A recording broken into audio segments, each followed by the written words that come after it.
This oil pan drain had a drain just sticking off maybe the right side of the bike, right in front of the foot peg.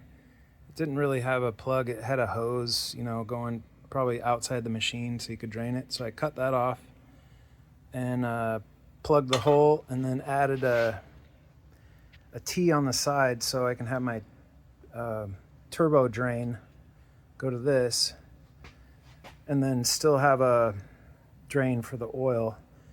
I stupidly welded that on and then went to undo this cap and burn the crap out of my thumb.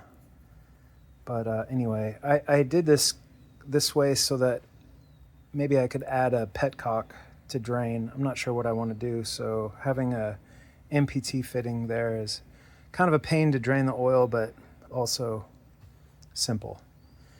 And then I just run a tube up to the bottom of the turbo. I also had to give the turbo drain a 45 because I had to clock this thing in a way it wasn't designed for, and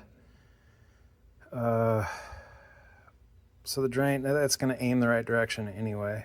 Just more little modifications. I'm making all the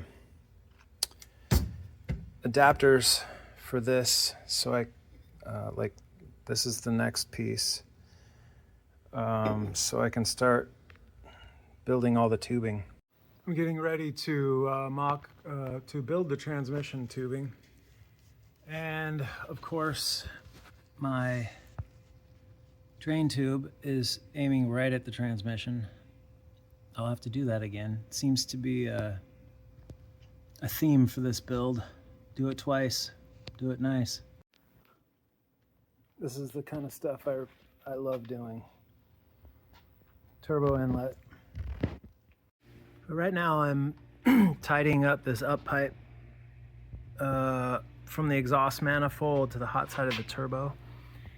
I added this EGT port, and I took a slice out of this to move everything up. One of the problems with stainless is it will move as you're welding it. It warps very easy, so it's hard to keep it all flush. I need to make a shorter bolt here, so it's got vice grips right now, but here's my first challenge, and I'm being a little greedy maybe, but I want to, instead of having the exhaust come out here and go around the back, which would, I don't know, look kind of janky, I'm going to try to stuff it down this hole, basically down through here. I think if I trim some more of this bell housing that I don't really need, if I trim that and I run this, I can get that guy down there. It'll be close. But another problem I have is this doesn't really fit square. It hits the frame, it's going to be really hot and it might vibrate a bit. So this has to have some clearance. What I'm going to try to do is pie cut this more, make it tighter, and see if I can turn a 90 here just a little sharper. I've never done this before, I'm kind of making it up, but what I did was cut this with a bandsaw and then widen these cuts up, cutoff blade. I think what I'm going to do is tack this together and then cut it again and double up my efforts. It's already tightening up the radius a little bit, but I think more would be better. I think this is going to work.